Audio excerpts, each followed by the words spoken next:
Olá, queridos, estamos de volta nesta boa oportunidade, mais uma vez, para compartilharmos um pouco da palavra do Senhor com os amados. Refletirmos sobre a palavra bendita, sobre a palavra extraordinária do nosso Deus. Que a graça e a paz do nosso Senhor e Salvador Jesus Cristo repouse sobre todos os amados, em nome de Jesus. A minha querida igreja, a Igreja Batista em Sacramento, a esse povo lindo, esse povo abençoado, que o Senhor os encontre em perfeita ordem e que Ele mesmo possa estar agraciando e abençoando, enchendo de graça, enchendo de misericórdia a vida de cada um. Amém? Vamos abrir as nossas Bíblias em Atos dos Apóstolos, capítulo de número 21. Texto extraordinário da Palavra de Deus, que nos ensina muito e que fala sobre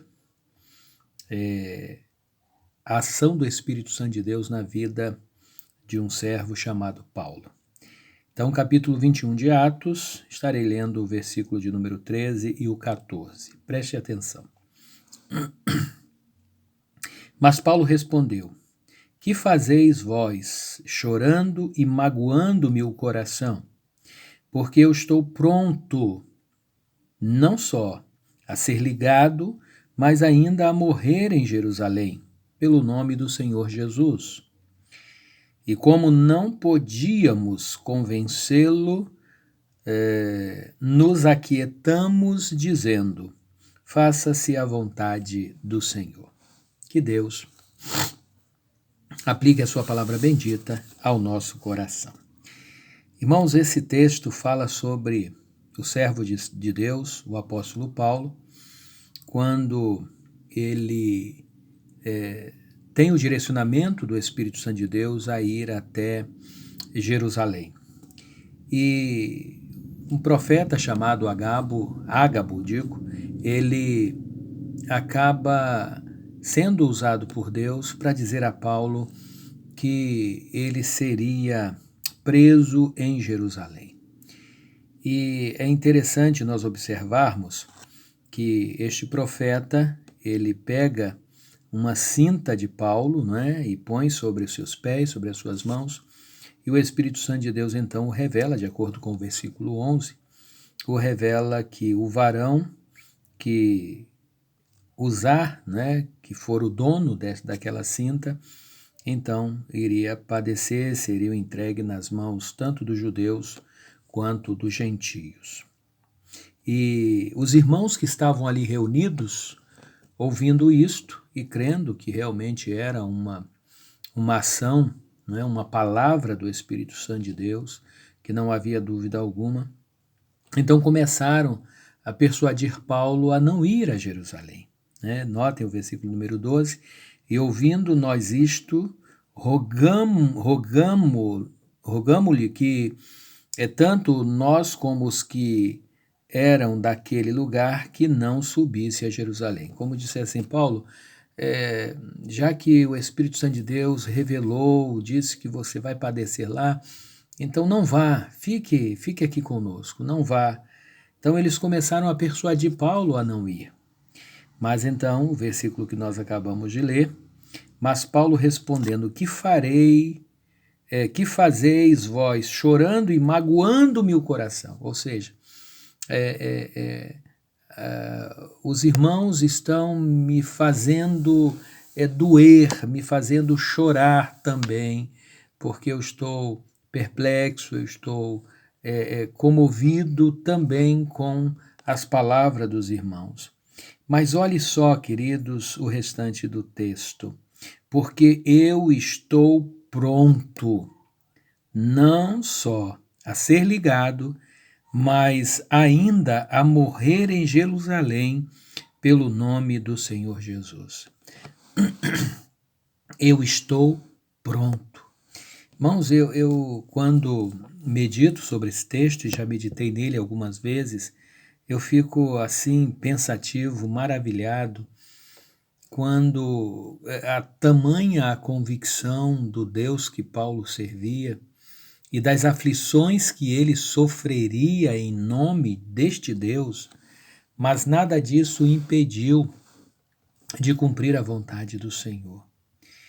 Ele disse sem nenhuma reserva, sem nenhum receio: eu estou pronto, tanto a padecer, não é, a sofrer por conta do Evangelho, por conta de Cristo. E o versículo 14: como não podíamos convencê-lo, até porque ele, o apóstolo, já estava convencido do Espírito Santo. O Espírito Santo já o havia convencido de que ele precisaria fazer a obra. E quem convence realmente o homem de todas as coisas é o Espírito Santo, quando o faz, claro, para o bem, para o crescimento, para o desenvolvimento da sua obra. Então, como eles não podiam convencê-lo a mudar de ideia, a deixar de fazer a obra do Senhor, e diga-se de passagem, queridos, muitas das vezes, quando nós estamos no caminho do Senhor, às vezes levantam-se pessoas, poderia dizer até bem intencionadas, porque realmente sabem que as perspectivas daquele que faz a obra do Senhor é árduo, é espinhoso. A exemplo, quando um missionário é enviado para o campo, então já de pronto já é sabido que ele vai encontrar muitas dificuldades, muitas problemáticas, não só da cultura, da língua, mas perseguições, situações tantas, mas ele vai porque quem o convenceu foi o Espírito Santo de Deus. Então, mesmo, como dizia, mesmo pessoas bem intencionadas acabam querendo nos desviar para que não soframos, para que não passemos por situações adversas. Mas extraordinário, graças a Deus, o entendimento daqueles irmãos, quando eles entenderam que não podiam convencer o apóstolo de não cumprir a obra de Deus, então eles se aquietaram e começaram a dizer: faça-se a vontade do Senhor. Queridos, é a vontade do Senhor que precisa ser feita sempre. E às vezes a gente tenta fugir da vontade do Senhor. Às vezes a gente dá um jeitinho para fugir da vontade do Senhor e acabamos cumprindo a nossa vontade e às vezes até entendendo que o cumprimento da nossa vontade foi vontade de Deus, mas a gente acaba se enganando. Mas eu quero voltar aqui a esta extraordinária afirmativa expressão do apóstolo Paulo: eu já estou pronto. Eu já estou pronto. E é extraordinário isto, meus queridos irmãos. É coisa que deixa a gente a refletir, a observar e até mesmo a perguntar: o que eu tenho feito para o Senhor? Eu, de fato, já estou pronto para cumprir a sua vontade, para cumprir os seus desígnios, para cumprir a sua obra? E a gente vê aqui que a situação em que Paulo estava inserida era realmente para o crescimento da obra do Senhor. Então, será que a gente pode dizer assim, em meio às dificuldades, aquilo até mesmo que o Espírito Santo de Deus já nos tem revelado, será que a gente tem condição de dizer: eu estou pronto? Estou pronto, não há nada que agora mude esta iniciativa, porque o Espírito Santo de Deus assim me conduz, o Espírito Santo de Deus assim me direciona. Então eu estou pronto não só a ser ligado, a ser preso, mas ainda a morrer em Jerusalém pelo nome do Senhor. Queridos, nós estamos prontos para morrer por Cristo, para sermos presos por Cristo, para sofrermos aflições por Cristo. Quando eu me deparo com essa expressão do apóstolo dizendo: eu já estou pronto, aí eu lembro-me daquela passagem em que Jesus chega para Pedro e diz: Pedro, lá em Lucas, capítulo de número 22, versículo 31 a 34, quando Jesus chega para Pedro e diz: Pedro, o diabo pediu para cirandar, para mexer, para atrapalhar a tua vida. O diabo pediu para bagunçar com a tua vida, mas eu intercedi, não só por você, como também pelos demais discípulos. Olha o versículo de número 31. Disse também o Senhor: Simão, Simão, eis que Satanás vos pediu para vos cirandar como trigo, mas eu roguei por ti para que a tua fé não desfaleça. Olha a intercessão extraordinária do Senhor. Para que a tua fé não desfaleça. E tu, quando te converteres, confirma a teus irmãos. E a gente sempre tem focado essa questão que Pedro era um homem convertido, mas existia ali na vida de Pedro pecado pontual, pecado que persistia na vida dele, e a gente detecta logo a seguir que era o pecado da prepotência, da autoconfiança, porque logo a seguir ele diz para Jesus, o versículo 33, Senhor, eu estou pronto a ir contigo até a prisão e a morte.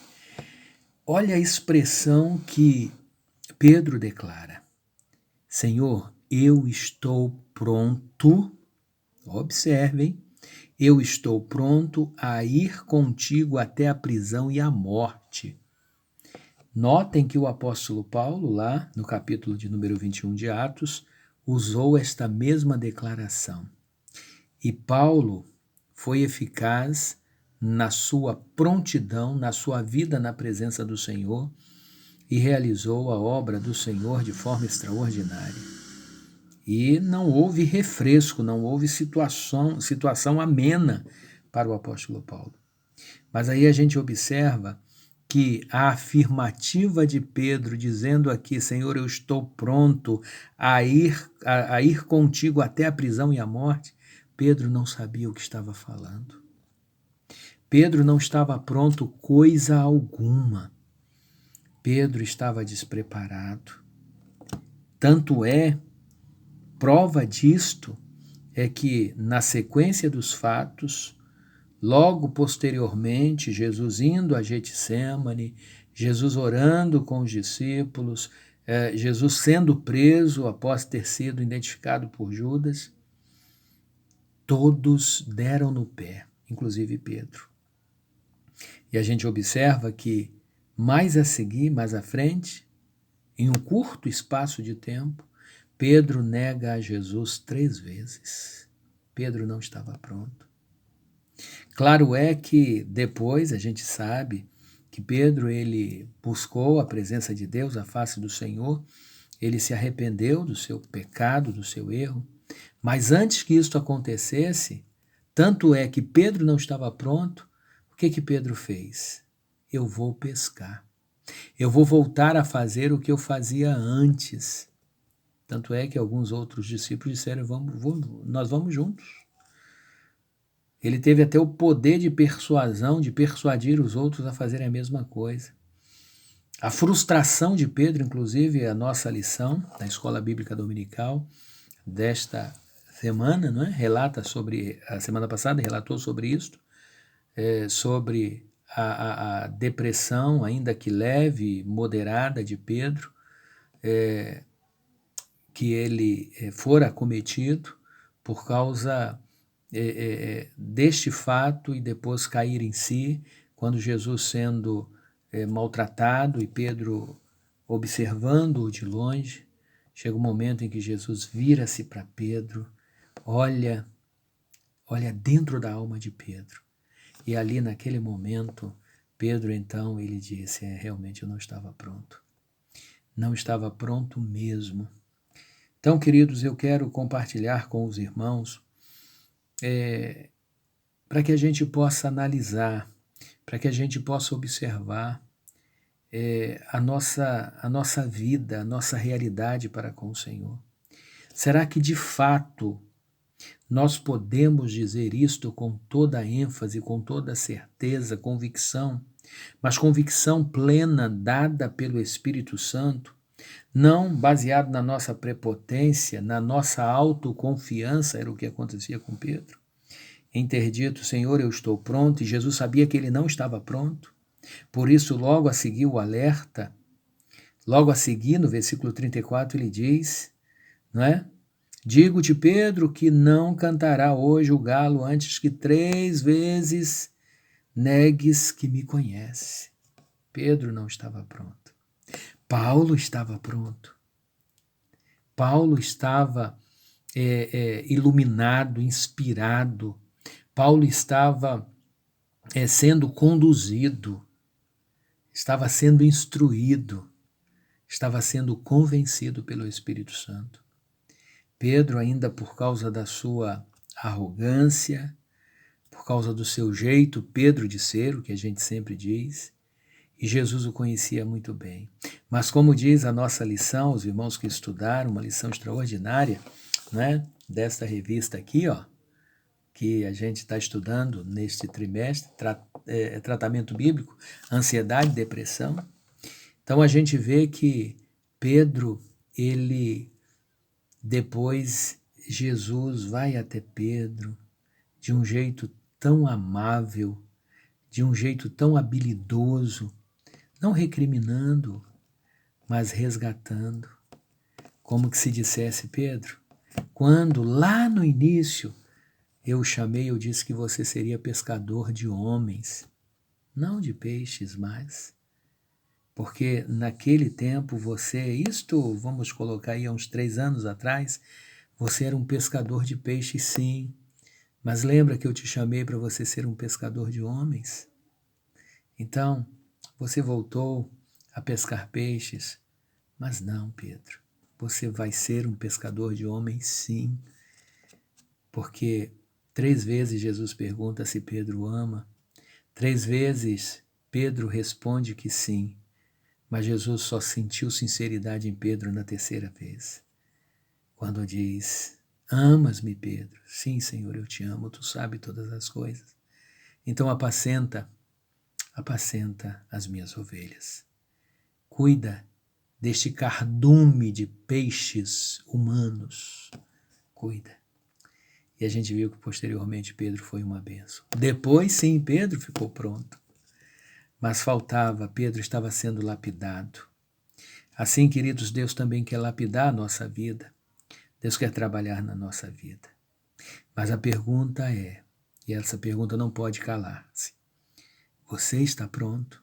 Você pode dizer com todas as letras, Senhor, eu estou pronto a ir a qualquer lugar, a se possível for, ser preso ou morrer pelo seu nome?